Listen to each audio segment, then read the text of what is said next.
This podcast is sponsored by nobody. Hey dudes, welcome to Splat from the Past, the only 80s themed horror sci-fi show where things can get totally radical. Now today I will be welcoming Elaine Aronson. Elaine is a legendary comedy writer and producer for television. She has worked on so many great sitcoms that are iconic. The It's Garry Shandling Show, Dream On, Night Court, Doogie Howser MD, Saved by the Bell, The College Years, Roseanne, Cybill, lots of great shows. And I'm going to have her on today, and we're going to deep dive at least Doogie Howser MD and Saved by the Bell, The College Years. I love those shows. And talk about the minutia of those. I know that she's writing for The Gilded Age now at HBO. I'll ask her about that. And she's married to Curtis Armstrong, who played Booger in the Revenge of the Nerds movies. And this is going to be a fun conversation. I can't wait. We are almost at peak of winter January, and so many great interviews have happened and are going to happen. I've got some real toe curlers coming, and this one, of course, is no exception. And it is just so profoundly wonderful because this is the anniversary week of my car accident, and I can't tell you how grateful I am that over the last 11 years I've been given this second chance, and it's just been so amazing. And I've gained so many amazing followers and supporters in general in life, and I just am so blessed. That's all I can tell you is I am blessed. So yeah, here is my interview with Elaine Aronson.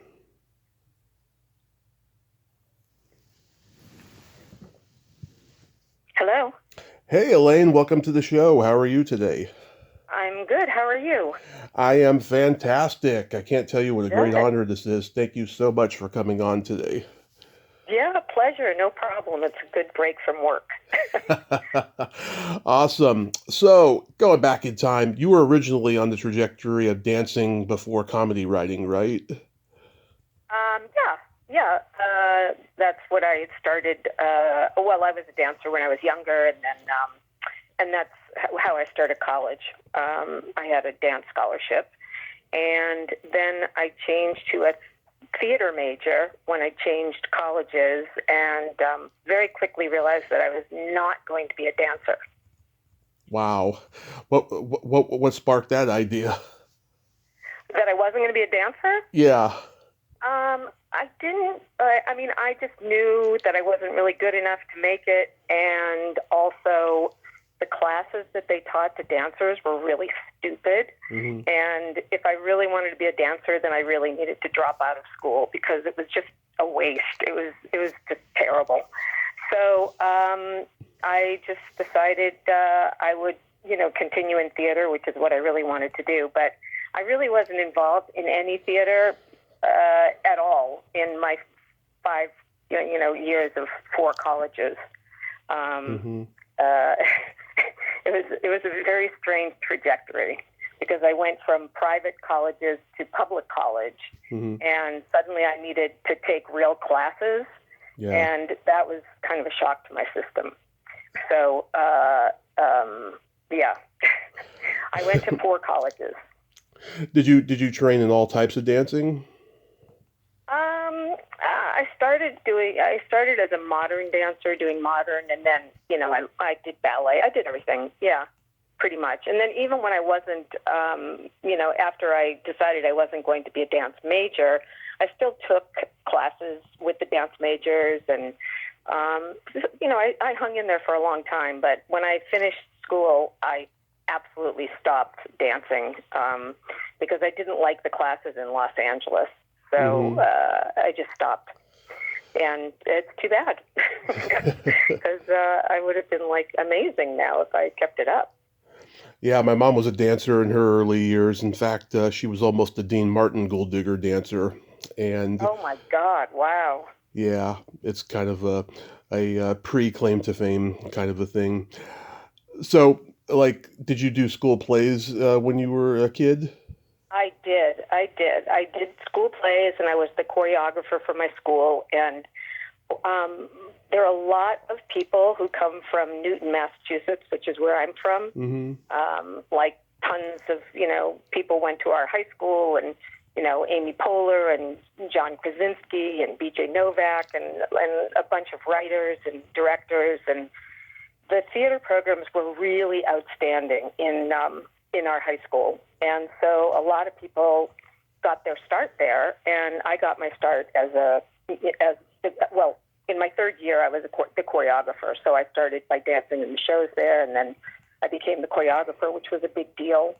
And so I did all the shows that were in my 3 years. That was kind of my whole life.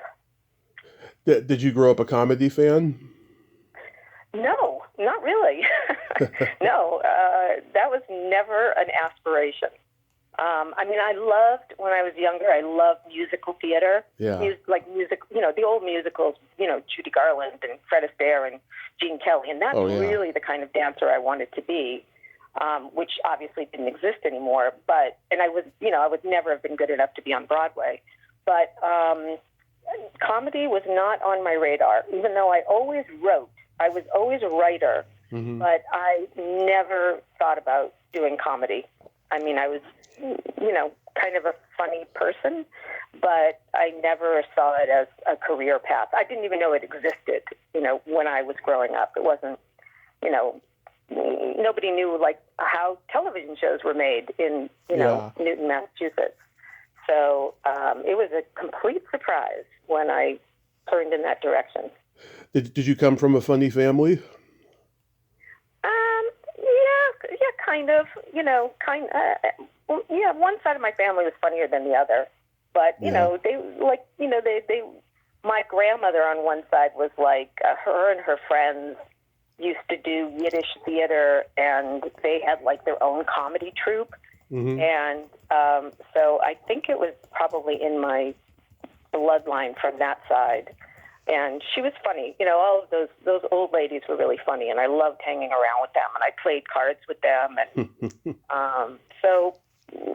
but, it wasn't like there wasn't really a comedy beacon anywhere in my horizon. It just was something that happened. So I didn't have I liked comedy. I loved Cheech and Chong and, all the people, Richard Pryor, everybody, around that time, Lenny Bruce. I loved those things, but it wasn't like I would go home and listen to their albums every day or something. Yeah. Oh, the best. I got to interview Tommy Chong a few years ago, and I was considered cool for about a week after that. That's hilarious. Earache My Eye is still one of my favorite sketches of all time. Do you know that one? Which one? Cheech and Chong. It's called Earache My Eye. Oh yeah, Earache My Eye, the song. Yeah.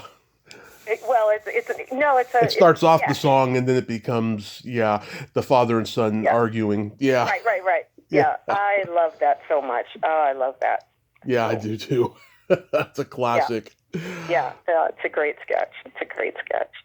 So, but we all watched, the Smothers Brothers, and so we all knew about Bob Newhart and all of those people of that time, and the Smothers Brothers, and then I grew up in the Laugh-In era, so Goldie Hawn and Ruth Buzzy and all the people that were on Laugh-In were heroes. Yeah. I heard you say on Ian's podcast that you remember seeing the Beatles on Ed Sullivan. Oh, yeah, definitely. Yeah, my brother was a huge fan. He went to see them, actually, when they did their concert in Boston. So he got to see them. And I did get to see 3 of the 4 of them. I never got to see John because, of course, he never toured, but I did see all 3 of the rest of them. I saw George. I won tickets to see George when I was in junior high, and took my brother, and that was just it's the only thing I've ever won in my entire life. But if you're only going to win one thing, that was a pretty good thing to win. Yeah, my mom got to see them when she was 10, and she got to meet them backstage and get their autographs, and my uncle accidentally threw them away, sadly. And oh, God. Yeah, it was an accident, but she gave him shit about it until the day he died. Yeah, I don't blame her. That's like a crime. He should have gone to Beatles jail for that. That's terrible. I know, because Wow. no one carried cameras back then, really, so there was no selfie involved. But yeah, I mean, that Well, even was if you did, you sad, couldn't do a selfie. I mean, right? people had I had like a little Instamatic, but you couldn't do. You wouldn't even dream of it. We didn't know we would become a civilization of people who only took pictures of themselves constantly. That would have been like such an awful thing to predict. Yeah, I got to interview the husband and wife comedy team that went on the Ed Sullivan Show after the Beatles, Mitzi McCall and Charlie Brill, Oh and yeah, yeah, it's yep, yep. I know them. one of my favorite interviews I ever did. They just made me laugh the whole hour, and they told me this hilarious story. They were backstage at the Coca-Cola machine, and John Lennon saw them, and a few moments later, he's knocking on their dressing room door saying, "Excuse me, I'll need a Coke for Ringo." And they didn't know who Ringo was. They didn't know the names of any of the guys in the band. They just know that there were these four boys from England driving all the American kids crazy. That's all they knew. So Mitzi was like, "A Coke for Ringo? What's that? A Jewish holiday we don't know about?" Oh, that's hilarious. Well, it's not. Yeah, I mean, a lot of Americans didn't know who they were. So, but yeah, those, that was appointment TV. That's when people all Yes. watched the same things and had something to talk about. And that was that was the only thing anybody talked about. Yep, there was no DVR or on demand or any of that. Everyone Nope. everyone was watching the same thing. Yeah. Yep. Yep. Different times. So aside from the fact that I'm a super fan of TV sitcoms, I knew I had to have you on when I heard you mention that you used to work for Charlie Band at Empire Pictures because Oh my I'm God. a massive Empire super fan. I've met Charlie and I've met and interviewed his brother Richard and stuff. How long were you there for? Wow. I was there for 3 years. Um, Wow. that I actually wrote a pilot that I've never been able to sell, but I wrote a pilot about being there in the 80s Hmm. because it was a crazy place. And I actually ran into Charlie, oh, now it must have been like 4 years ago or something when I was still living in Los Angeles. Hmm. And he was in the same coffee shop as me. And I kept looking at him like, I know this guy. Who is this guy? And I was thinking, I think he's like a rock and roller because he looked like that. And so I kind of clandestinely took his picture and I sent it to my daughter and said, "Who the fuck is this?" Yeah. And she said, "I have no idea." And then I thought, "Oh my God, it's Charlie Band." And yeah, that was my first job in the business that I got because my mother knew somebody who worked for the company, and I was basically a secretary. Hmm. And it was crazy to work for Charlie. It was really crazy because, he would be like not paying anybody and we'd Yep. be getting bomb threats, but he'd be, buying gold bullion and storing it in his basement in his, Italian studio that he bought. I mean, it was just hilarious. It was a very funny place to work. Yeah. Were you there at the same time as Greg Kinnear? No, no. Okay. I don't, yeah, no. Yeah, it was quite something, and I didn't, even then. I mean, I knew I wanted to do something in the business, but I didn't know what that something was. Hmm. Which is not a good thing to walk into like a meeting with like a producer or somebody who could help you, and they say, "What do you want to do?" And you go, I don't know. I'll just do anything." And that's just I always caution people. I say, don't ever, ever, ever do that. Like, say I want to be a PA or I want to, be an assistant cook. Like, say something, because otherwise nobody can help you. Hmm. They're not going to decide what you should do with your life. So, but anyway, I ended up at Empire and for the most part, it was really a lovely 3 years, and I had a great boss, and I worked with great people, and it was kind of mindless, but Yeah. it was fun. It was fun. It was a good 80s job to have. Did you know Dale Wyatt? I don't think so. She was a I, di- I, she was a I don't dialect have a coach. great memory. Huh? She was a dialect coach for a lot of their movies, and she had small parts in some of the movies. She's a blonde woman with Serbian accent. No, No, see, I wasn't involved in production. I was like in the office side. So our division that I worked for, we were in charge of the Wizard and Force video label. Because, this was like the time of Jane Fonda, and, all of a sudden people were buying videotapes, and they weren't, $9. They were like $60 Oh, yeah. for one videotape. And so that's how Charlie made a fortune, because he had this huge library of, schlocky films that he finally had something that he could do with them. But I didn't have anything to do with the production, except two of the writers shared the suite with us.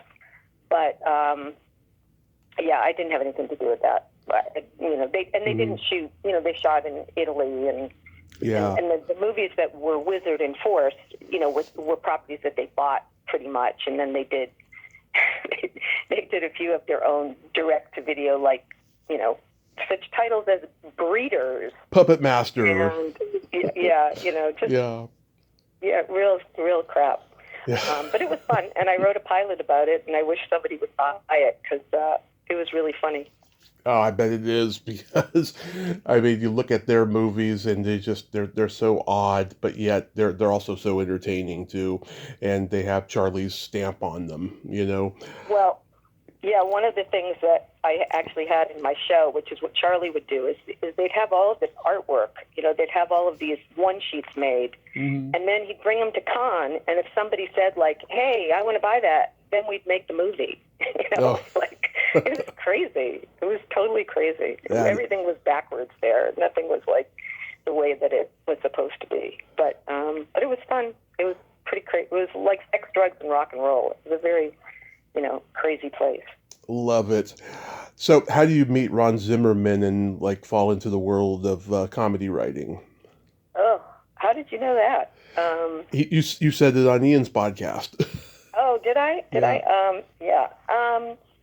It was really so I was working for Empire, and I had written right when I finished college. I worked for the Camp for the Performing Arts in Los Angeles, and they used to do original plays with all the kids from the summer program. And in the second year that I was there, I ended up writing the play. And so this friend of mine, there was kind of a group of friends that I knew that kind of did dance with kids and theater with kids and stuff like that. So anyway, but I was working at Empire, and then this friend of mine said, "Hey, I know that you used to write children's theater. Would you like to write some stuff for my class for like a showcase?" Because she was a kids coach. And I thought, well, that would be kind of fun. So I, in my free time, wrote this little play for kids. And, those are just like, so you can get agents, so you can invite people from the industry to come and see them. Right. So I wrote that play. I wrote 2 or 3 of them for her and for her kids. And I was working at Empire, and I was kind of, I was starting to really want to do something else with my life. And she said, you're so good. And her name is Elaine, by the way. And I attribute all of my success to Elaine, because for some reason she tells me what to do and I do it. So she said, you're so great with kids. Have you ever thought about setting up a children's management company? And I thought, no, but that sounds like a great idea. I'm going to try to do that. So I met with loads of different people who were so generous. Like, people would give me their contracts and, tell me exactly what I needed to do. All these people were just amazing. So I set up this company called Small Fry Management, and I started to manage these kids while I was still at Empire. But the thing was that I really didn't have time for my job at Empire, because I needed to be flexible for the kids, for auditions and things like that. So I decided I needed to find a different job that I could have more flexibility. So I ended up getting hired to write these 2 shows for the dance theater, Santa Monica Dance Theater, or something like that. one of those. And so I did that while I was doing the management company, and I quickly realized that I did not want to do the management company because I hated the parents. I loved the kids, but I hated the parents. And I also really did not believe that kids should work. So I just, thought, okay, well, this is not going to, what am I going to do now? So meantime, I had written these 2 shows for the summer, and I knew Ron through mutual friends. And he hung around with a real comedy crowd in Los Angeles, which I didn't. But, he hung around the improv and stuff because, of course, Ron was a stand-up and everything else. So, we started to see each other. And then he came to see one of my plays. And he said, have you ever thought about writing for television? And I said, nope, I don't have any idea what that is. And so he said, well, what you do is, you want to find a show that you really like, and you write a spec script. And he explained all that to me. He was writing at that time on Hard Knocks, which was the show with Bill Maher, Jim Ballily, and Bill Maher and Tommy and Hinckley. Bill Maher, yeah, and Bill Maher and Tommy Hinckley. And he was like a really hot young writer at the time. Ron was very, very, very funny, totally crazy, but very, very funny, and a great writer. And so anyway, he kind of talked me through it, and I ended up writing 2. I wrote a spec script. My first spec script was a show called The Days and Nights of Molly Dodd. Oh, yeah. Which was very short-lived, but I loved that show, so I wrote one of those. And then I wrote something else, and then he said, you have to write a pilot, and so I wrote, he would just, send me scripts, and I went, okay, I guess I type it like this. I didn't have any idea. And there wasn't, like, final draft or anything like that. Like I basically had to use a typewriter to write the whole script. And anyway, so Ron liked what I had done, and he had an agent at an agency called Writers and Artists. Right. And he brought my stuff to his agent, and she said, well, I'm not taking on anybody new, but my assistant is going to become an agent, so maybe she should meet with him. And he ended up being my first agent. He was my agent for like 15 years or something, for a long, long time. Anyway,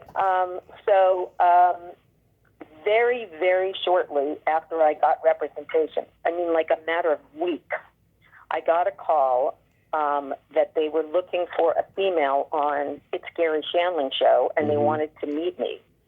And I was absolutely, completely unprepared. It was insane that I was going in. I had never even been to, I had been to a taping of Hard Knocks, but I had never been to anything else. I didn't know about a writer's room. I really didn't know anything. But, I needed to come up with some ideas to pitch some episodes to It's Garry Shandling show. And I did.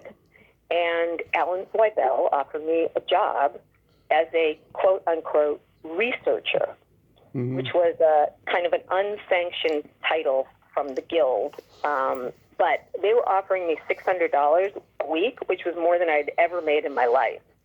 So, I was like, oh, fuck, sign me up. Yeah, this is great. So I got there, and I was the only woman. There were 10 male writers and me. And they were like the cream of the crop, because all of them came from Harvard, and then all of them had gone to either Letterman or Carson or Saturday Night Live, and then they came to Shandling, and they were just like, they're the guys that have run The Simpsons for the last, 30 years. Oh, yeah. Gene and Reese and Gamble and Pross, and these fucking guys were just hilarious. And me, and me. So that's how I got my first job. Oh, wow. Yeah, and your first week at the Garry Shandling show, it was when Gilda was on. Correct. Yep. It was when Gilda was on, so it was a really emotional week because Alan was the one who had worked with her on Saturday Night Live on like all of her, Yeah. Rosanna Dana, and all of those sketches and stuff. And also, we went on strike the next week. So I had 1 week of work, and then all of those clients, including Garry, were with Brillstein Gray, which was a huge, very big management company at the time. And Brillstein Gray kept saying, like, don't worry, we're going to get a waiver and everything else. And then, we get this call, don't come in for work. You're not allowed to be working. And, you can't be seen in the offices and blah, blah, blah. Well, I wasn't even in the Writers Guild then. So I had no idea what I should do. I was kind of like, am I a writer or am I going to go back to being a waitress? I just really didn't know. And it was a long strike. It was 5 months, and I wasn't entitled to like any, loans or any assistance or anything like that. But when I came back at the end of the strike, they made me a staff writer. Mm-hmm. So that was my first actual position. And you wrote the Wake episode of Dream On. yeah, I did that. That was when I was on Night Court, actually. I just was a freelancer. Mm-hmm. And that was great. It was Marta Kaufman and David Crane, and I loved the show. It was challenging to do it because of the clips, and they had this ridiculous library where they were like, these guys knew all 10,000 clips or something. You'd say like, I need something like a reaction to the room being cold or whatever it was, and they would show you all these clips, and it was really interesting. It was lucky that I got to do that.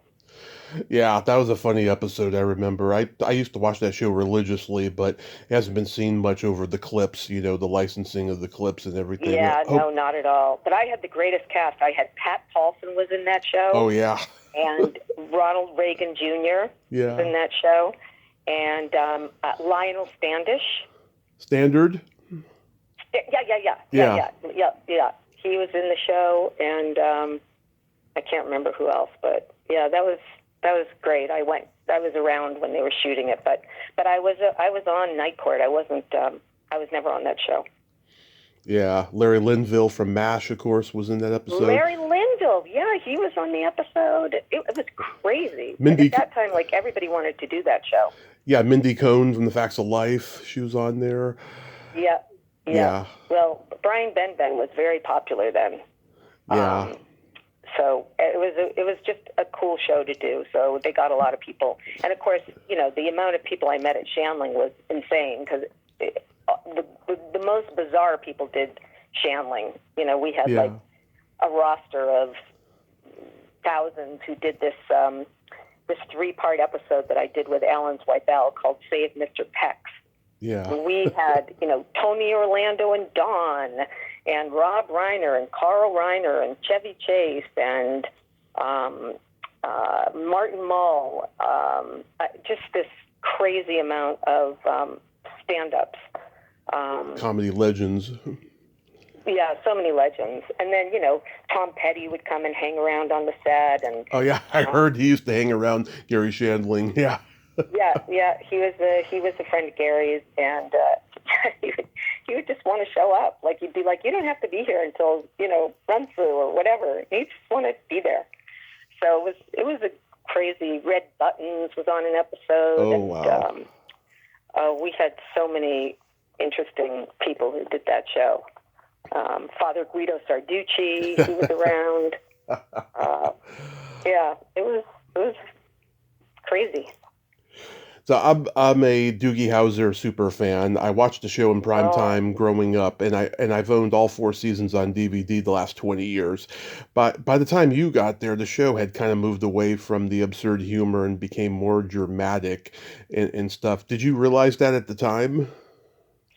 Not really. I hadn't even watched the show until I wasn't a huge TV watcher, so I usually only watch things like if I had a meeting, I'd be like, I guess I should. And it's not like you could get the DVD and just watch, all the seasons. It was complicated. Yeah. If you hadn't seen a show, you had to try to get tapes or whatever. So I hadn't seen very many episodes, and I was always saddened that they called it Doogie Howser because it was such a good show, and I think that the title turned a lot of people off. Really? You think it's the title that did it? Yeah, I do. I think it was the title because when I watched it eventually, I was like, wow, I never expected that this was this show. Yeah. And I don't know why Bochco named that, it's that show. But anyway, working there was a dream. I loved my bosses, the people I met there, especially this one writing team. I worked with them for like the next 20 years on and off. Mm-hmm. And it was, the Bochco company was like at its peak then. It was, an exciting place to be. Yeah. There was so much going on. And Bochco loved that show. So, he would sit in dailies, and that's when we had dailies. And he also believed that writers should shepherd their episodes all the way through. So even if you were a staff writer, you were, and by then, I don't know what I was by then, maybe a co-producer or something like that. You would be involved in everything from the rewrites to casting, all the way, you were the person on the set for that week or so that we were shooting. If there was a problem, you got the phone call, and then you went to editing. So, that was the time that, like, people could still learn from, people that went before them. And unfortunately, in most ways, those days are just over. I don't know what future shows are going to do because none of these people have, like, any training in being on a set or editing or casting or any of those things because they're just hired hands half the time. And that's really troubling for young writers. Yeah. Now there's two episodes you wrote that I fucking love. The first is the Sherlock Holmes episode, and it's funny because I remember your husband Curtis Armstrong once saying in an interview that he's a huge Sherlockian. He is, yeah. Yeah. Just had the Baker Street Irregular weekend, the weekend before this. Yes, he is a huge Sherlockian. One of my favorite comedy movies of all time is Gene Wilder's The Adventures of Sherlock Holmes' Smarter Brother. Oh, yeah. Yeah, that's a great film. Yeah, I interviewed his widow a couple of years ago, and she was stunned I even knew that movie. Wow. Because it's kind of obscure. Yeah. Yeah. Yeah, I was really, really lucky. I got to do some very fun things. And then I got to do the musical number with Neil. And that was great too. Actually, I got 3 really cool episodes because I had the Sherlock Holmes and I had a silent movie that I did. Yeah. And then I had the dream sequence when Vinny can't sleep. Yeah. And I have Neil singing Mr. Sandman. Oh yeah. And that was just great. That was we actually came back for another season. Yeah. And the writers were meeting, and then ABC said, all right, we're either going to keep on, we're not going to keep both of your shows because they lost, at that time you needed to have 2 dramedies together in 1 hour. And if you lost one of the dramedies, you had to, like, get rid of the other show unless you had a place to put it. They didn't believe during the half hour that you could change to, like, a sitcom. Mm-hmm. So they basically said, it's either Doogie Howser or what was the show? It wasn't Cop Rock. That was at a different time. Anyway. L.A. Law? No, it wasn't L.A. Law, and I don't think it wasn't NYPD Blue. It was anyway. So they canceled our show, which was a heartbreak because we were having a great time. It was really fun. And then the other episode was when Sherry Appleby has a crush on Doogie. It's a sweet little episode. Is that autobiographical in any way? No, I don't even remember it. Okay, because I don't remember it at all. Because I remember Nurse Spalding said that she had a crush on a shoe salesman named Bobby Quinn, and I always wanted to know if you had a crush on a shoe salesman named Bobby Quinn. Absolutely not. No, complete fiction. Complete. But they did use Hmm. some things in the Sherlock Holmes episode that were Hmm. actually ours. We Nice. brought in props for them because Curtis has quite a vast collection, or he did at the time. I interviewed Lucy Boyer, who played Janine. Do you have any good stories about her? No, no. I mean, we didn't really. I was not there for. I was only there for one season, and Mm-hmm. we didn't hang around the set. We were too busy. At that time, you were writing a lot of episodes, so you didn't have time to go and hang out. You had to be, especially when you were mid-season. Sometimes you were still breaking episodes and writing episodes and rewriting episodes, and there wasn't time. So I really didn't know any of that cast. Just to say hello, and I Mm-hmm. didn't hang around there. Okay. I'm also a huge Saved by the Bell, the college years super fan. Oh God. I Yeah, loved. that was a nightmare Oh job. That yeah. was a terrible job. I only did one episode. I only did the pilot, Yeah. and I regretted it. It was terrible. There was a horrible guy that was involved in it, and he was creepy, and Oh. it was one of the few jobs, honestly, that I've just said, I'm just doing it for the money, Hmm. because if it takes off like Saved by the Bell, then I can write my own ticket and, leave all of this behind. And that's why I did it. And I had another pilot at the time that I was also doing, so it was really a terrible period because I was very stressed out about having to deliver two pilots. Hmm. And so, yeah, it's not a show that I'm proud of I'm at all. sorry you had that experience, but I gotta tell you, I had every episode on tape from junior Oh, high God. through college. I love Saved by the Bell, and I just adore it and stuff. And Wow. yeah, I mean, there's that episode with Robert Guillaume playing the ethics professor that just I think that episode is so well written and so well crafted. It cracks me up every time I watch it. Huh. Yeah, no, I didn't really watch the show. So, Yeah. but anyway, it's too bad it didn't last for many, many years. But that was the year that NBC had Friends, and they wanted must-see TV. So that went away.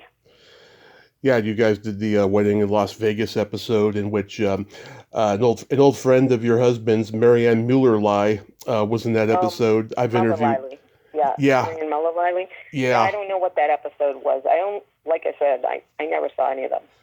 yeah. Well, I've interviewed Marianne. She's wonderful, absolutely Yeah, she wonderful, is. She's a very old friend of my husband's. and she's made a whole career playing like horrendous nightmare women. You know, Yeah, yeah, just yeah. And overbearing. she's the nicest person in the world. Oh yeah, she's Yeah, religious and everything and just a sweetheart, but like she plays, overbearing, horrendous women so well, you know. yeah, yeah. She does. She does. Uh, Like her friend Mary Pat Gleason. She's the same. oh yeah, Mary Pat Gleason. Yeah. And of course everyone knows her as the first Sarah Connor that gets killed in the Terminator, Yeah, right. Yeah. you know. So you worked on Cybill, and I've interviewed Dee Dee Pfeiffer twice. She's great. Oh, yeah. I love Dee Dee. Yeah, Yeah. it was a tough year for her. The Oh first yeah. year. Yeah. You got any good stories about working with her? Working with Dee Dee? Yeah. No, I mean, that was a complicated show. It started off very positive, and it was a weird way that I got to that show because it's kind of a long story, but I was on Roseanne waiting to go on to Cybill with Chuck Lorre. Hmm. So they put me on Roseanne until Cybill was up and running. And I worked very closely with Chuck and liked him very much. And we had a good writing staff. And Cybill, was really well behaved. I do have a great story about Christine Baranski Oh, go ahead. because Chuck brought in Christine Baranski to the network, because Baranski was really a Connecticut actress, and she hadn't worked in New York. I mean, she hadn't worked in Los Angeles. She had a young daughter, and so Chuck, totally fell in love with her and brought her into the network, and they said, absolutely not. No, she's too. What did they say about her? She's too, not caustic, but a word like that. Like Snarky. Didn't like her. Snarky. And of course, that's always the way. It's always the way that the person that you have to fight the most for wins the Emmy. Yeah. So and Chuck said, I either am going to have Christine Baranski in the show or I'm not doing the show. And they acquiesced and ended up hiring her. And of course, she ended up winning the Emmy, and it launched her career, which was not something that Cybill was all that happy about, because she was expecting her to get all the attention, and it all went to Christine Baranski. But then the second year, things got kind of messy with Chuck Lorre and Cybill, and she's not an easy person. Yeah, I've heard. And I was pregnant, so I was in kind of a very difficult position because I really needed the job. It wasn't like I was going to be able to go and get a different job because I was pregnant. And, it's really horrible when things happen and writers are divided in a writing staff. It's like the worst possible situation. It's very, very uncomfortable. It does not lead to good creativity. It's just ugly. And so this whole big situation happened, and that I was a casualty of, that played out over like 2 years. So it was tough. It was really, I went from, Cybill. Had I already worked with Shelley? No, I think Shelley Long was after that, and Roseanne. So I had a triple whammy for really difficult women. Yeah, the Roseanne experience just must have been very stressful. Roseanne is a horrible human being. Like Cybill is not a horrible human being. Shelley Long was not a horrible human being. They're just kind of, they're difficult. They're difficult people, but they're not horrible. Roseanne is a horrible human being. Right. She's just mean, and she's just a hateful person. And that's how she treated people, horribly. And I got to say, at the time, I thought she was a real talent. She was wickedly funny. Yeah. And she knew what made herself funny. And of course, you had John Goodman and Laurie Metcalf. You had these geniuses of comedy. But Roseanne was just a mean person. Like, she would humiliate people just to humiliate them. Yeah. So, when you go to most run-throughs of shows, when you're writers, they're running through all the scenes and you're standing as close as you can so you can see everything and make notes. When you went to the Roseanne run-through, you were as far back as you could be while still seeing the stage, because otherwise she'd pick on you. Like, if you, and you were supposed to laugh, and if you laughed at a joke, she'd be like, oh, what, that was your joke? I mean, she was just awful. She was just horrible. God. So she's the worst that I have ever worked with, without a question. Just the absolute worst. Did you know Betsy Salkin when you were there? No. Okay, she's a friend of mine. She wrote for her, and I know a few of the writers, and I know Alan Steven, who ran the show later and stuff. And I've also interviewed Ann Cusack twice, and you worked on Maggie with her. Oh, yeah, I love Annie Cusack. Yeah. That was a great show. Yeah. Didn't last, but it was fun. And also John Slattery was on that show, and he was hilarious. So that was his first big show I think he did. Yeah, I used to watch that show, and I always wondered why Lifetime didn't give it another chance. Well, I think it's because the original creator left. In fact, he hired me and then quit the same day, which was very interesting. But I did make a dear friend on that show, and she is still my dear friend, even though we only worked together for one day. But another female comedy writer, and that was pretty funny. So, yeah, they hired me, and oh, we're so excited that you're here. This is great. And then we had the table read, and afterwards he had a fight with the network and just quit. So I was like, wait a minute. I am I still working here? I don't really know. Yeah. And of course, the brilliant Tom Wilson was on that show. Uh-huh. Uh-huh. Yep, Yeah. Biff, Back to the Future. He's great. Yep. Yep. Yep. Yep. Yeah. Yeah, I hardly remember all these shows, but there were a lot. Yeah. So these days you work on the Gilded Age? I do. Yes, I'm on the Gilded Age. And right now we're in pre-production. Yeah, so I've never seen it, but I know that, it's kind of like a Game of Thrones type show, right? Not really. It's a historical drama that takes place in New York. In fact, Christine Baranski is in that show. Mm-hmm. So it was nice to see her after 30 years. Yeah, it's about the Gilded Age in New York and the founding, families, the Morgans and the Vanderbilts and the Carnegies and what was going on in New York at the time. And it has an enormous cast and a huge amount of people who come from Broadway because it's a great gig for them. Like if they're doing a Broadway show, our show works with them to allow them the time that they need. And so it has a lot of musical comedy and theater stars in it. So it's an amazing cast. Yeah, Carrie Coon's in there. She's great. Yep, Terry Coon's in there and Cynthia Nixon, and it's just got Morgan Spector. Mm-hmm. It's just a huge, huge, huge cast, and an enormous. It's the biggest production I've ever worked on. It's just like amazing. It's it's a small movie every time you shoot one of these episodes. Horses and carriages and women in these incredible gowns and footmen, and it's just an enormous undertaking. Nothing like a half-hour sitcom. Yeah, so what's it like writing a drama now as opposed to comedy? Oh my God, it's so much easier. It's so much easier.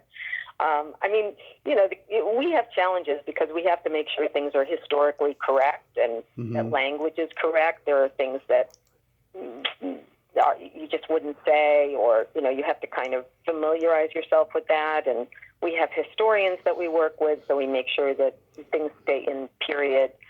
But in terms of telling a story, comedy is hard. You did comedy. Comedy's hard. You can't. You need to have kind of a comic idea for every scene, and a certain amount of laughs and a blow for the end of the scene, and so no matter what story you're telling, you have to adhere to a very strict kind of code. Although that's changed a lot since my days. It was always 5 jokes to a page, and it has to work this way. So things are not exactly like that anymore. But I love writing this show. It's been really fun compared to comedy. It's just hard. Do you find yourself, though, writing something dramatic, but yet it's darkly funny and it gets a laugh instead of a tear? I tend to put a lot of. We have some very funny people in our cast, and so Julian Fellows, who of course created the show, he likes to have Christine Baranski say something sharp and witty, or Carrie Coon, or these women are very snippy sometimes, and that's really fun. And I've gotten a lot of latitude, without undermining the integrity of the show. You always want to make sure it's a joke that's kind of just a natural joke. But I do get to put things in there, and that's fun. And you don't get that laugh, so you have to trust yourself that it's going to work. Yeah, but that's good though. At least you got a new change of pace now, and you don't have to worry about being funny all the time. Yeah, well, I'm definitely not funny anymore. Well, it's a very ageist business, so I don't know that I'll ever make it back onto a comedy, because I've aged out of, people think you age out of knowing about pop culture, which is really stupid, because I wrote a show about football players, and I don't know anything about football. So, you learn what you need to learn, but there is a kind of bias against older people that says if you're not involved with pop culture, then you're not going to be able to, have your finger on the pulse of comedy, which I don't think is true. But it's been very nice to learn a whole new skill at my advanced age. It doesn't take a rocket scientist to look things up. It's just... Well, believe it or not, it's a lot harder than it seems, because you can't trust a lot of what you see on the internet. So, yeah. But we have amazing historians, and they have access to a lot of things that, you have to be a scholar to have this kind of access. So they're very careful. Even on Doogie Howser, they were very, very careful with the medical stuff. We worked really closely with, doctors so that we would get those things correct. And I love shows that I can do that extra stuff for. To me, that's really fun. I love having to learn something before I write about it. That's awesome. So how did you meet your husband? Curtis and I were both very involved with the Clinic Defense Alliance in Los Angeles, which kept women's healthcare clinics open in a very rough time in Los Angeles in the 80s and the late 80s and early 90s, when there was an organization called Operation Rescue that would come and close down women's clinics by blocking the women's access to it. And we would go from the Clinic Defense Alliance to, we had a spy in Operation Rescue. And now, this was all before cell phones, right? Yeah. So we would amass at different clinics around the city, and then we'd get a call that said, okay, they're going to hit Pacoima, and we'd all get in our cars and race to Pacoima and try to establish a corridor so that women could walk down safely. And Curtis was in leadership with that organization because he is an avid feminist. And so, I immediately knew what a good guy he was. And I didn't know him, but I had kind of an intro to him because my oldest, closest friend was Bruce Willis's assistant when Curtis was on Moonlighting. Yeah. So she knew Curtis. So the first time I saw him, I went up and introduced myself and said, I'm Claire's best friend, blah, blah, blah, blah, blah. And that's how we first started talking. Yeah. I met Curtis at Son of Monster Palooza in 2017, and I met him twice in one day. The second time I pissed him off, and I apologize for that. Oh, okay. Yeah, what happened was my friend, my friend drove me from San Francisco to Los Angeles, and we get there at 10 a.m., and he's tired by then, 8-hour drive, and he goes to take a nap in the hotel room, and I go straight to the convention. Curtis was the first one that I met, and we had a lovely conversation. We talked about Harry Nilsson and bad medicine and things like that, and took a picture and everything. So then around 4 o'clock, my friend's finally awake, and I'm ready to go back to the hotel. I am tired from walking around, and he wants to meet people. So I was like, all right, I'll go with you for a few people that I haven't met yet, right? But then we go to Curtis's table, and so he gets an 8x10 signed, and then they take the picture. I get in the picture. And he didn't say anything or anything, but then my friend's like, "Hey, wait, is that your book?" And Curtis was like, "Yeah." And he's like, "Can I get that book too?" And he's like, "Sure, I'll sign it for you, and then we'll take another picture." And then he looks at me and says, "Alone." And I'm like, okay. So they took the picture, and that was that. And I was like, okay, I felt so bad that I pissed him off there. I doubt that he was probably just tired like you are. They're very exhausting. He was just at one this last weekend in Las Vegas. Yeah. Yeah, no, I loved meeting him, and he's a very sweet and thoughtful guy. And Julia Montgomery, who plays Betty in Revenge of the Nerds, is a dear friend of mine, and she adores him. Me. Yeah. she's a dear friend of Curtis's. They're in touch all the time. Oh yeah, I mean we text each other all the time. Her and I are Oh, dear friends. I've had dinner with her in L.A. and yeah, so I'll tell you, to this day, my dad and I, we still quote all his lines as Booger. The one that kills us the most is when they're at the cop station and he says, "What's mopery?" The way he delivers that line is so earnest and hilarious. yeah, yeah, yep. Got a lot of fans from that. Last weekend, he was with a lot of the cast from Supernatural because they did a reading of the War of the Worlds, and Charisma Carpenter was also in it, and a bunch of the Supernatural cast. It was really a great time. Yeah, and yeah, I mean, just everything he's in. I mean, I watched Moonlighting when it was on Tubi. I hadn't watched it since it like literally aired, and I'm like, God, he is so good in this show. Yeah, that's a great show. And Great show. he had to carry it, when Bruce was off making movies and stuff. That's right. That's right. It was not easy, but it was also like a dream come true for him, and he's still close with Lise Beasley. So Oh yes, nice thing. she's He lives great. in New York, I guess. Oh, nice, nice. Do you guys like live close by each other? No, we're actually on the other. We're not close at all, or not close by at all. Although there are an enormous amount of people that we just found out that Charisma Carpenter is actually in our neighborhood, and some other people. So, but it's not like you run into them on the street or anything. Yeah. Now, not to go down a serious rabbit hole or anything, but is Curtis pretty broken up about the whole Busfield thing? Yes, he is actually. He is, and so is Julie.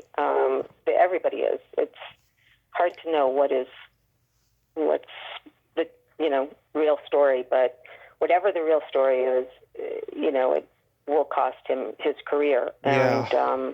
it's very sad. And Curtis has known him for many, many, many, many years, and it's a strange allegation. I pray it's not real, and I pray that he comes out of it okay, even though it seems impossible with the age of the internet and all the bullshit that we I that know, we find on and there. I think it is. I think and believe me, I am an enormous advocate for anybody who claims to have been abused, of course. Yeah, But it's a funky story, and very. and having known him for some time, it's hard to believe. I So, know. but anyway, the damage is done. Unfortunately, that's what happens. It is awful, awful. So real quick, we gotta play my secret silly game. This is a Okay. series of silly slumber party questions. It's no win or lose, just pure fun. And how the game works is I ask you the question, you answer it, and then you ask me that exact same question and I answer it. And feel free to comment on the answers because they might be funny. Not from my end, but go ahead. I know you're a tough audience, but Yeah, yeah, who knows? Okay, Elaine, are you ticklish? yes. Tommy, are you ticklish? Yes, baby ticklish. I get very squirmy when I'm tickled. There you go. Is your belly button an innie or an outie? An innie. Is your belly button an innie or an outie? It is also an innie. What color are your toenails painted? My toenails don't have any paint on them. Okay. What color are your toenails painted? They are gold and silver. Wow, nice. Yeah, I've been doing the holiday colors like each month, and this month because it's New Year's, it's gold and silver. Wow. I'm sure I'll do a pink color for Valentine's next month. I don't think I've had polish in my nails in about 10 years, but yeah. It's a lot Yeah, of work. yeah. I mean, you probably did them for like special occasions and stuff, and probably COVID's like made you lazy and not want to get them painted, right? When I lived in Los Angeles and I wore open-toed shoes every day, maybe it was a different story, but not here in New York in the wintertime. That's the furthest thing from my mind. Yeah. What would you say is your best personality trait? Oh, boy, that's really hard to say. I am a very kind person. You are. I am a kind person. You are I have very a big much. heart. Yeah, thank you. Yes. And then for me, um, I'm a Gemini, so I have empathy and I have no filter. Ooh, tough in a writer's room. Yeah. And great in the writer's room, both. Yeah, exactly. Yeah, yeah, yeah. There's the danger. It's, What? it's the funny and the damaged. You Yeah. don't know what you're going to get. Yeah. What's your guilty pleasure? Candy. I love candy. Hmm. I can forego food anytime, but candy is my jam. And right now I'm seriously into Milk Duds. I'll kind of go through a phase, and I love things that will pull all of my fillings out, which they often do. And I just need to have candy. That's good. Yeah, not like nice candy, like Milk Duds. Like Oh, really shit. love Yeah, Milk Duds. Yeah. yeah, yeah. Milk Duds are wonderful. So yeah. How about you? What's your guilty pleasure? I love eating pizza and watching a bawdy, raunchy sex comedy movie like Revenge of the Nerds or Animal House or something. And There you go.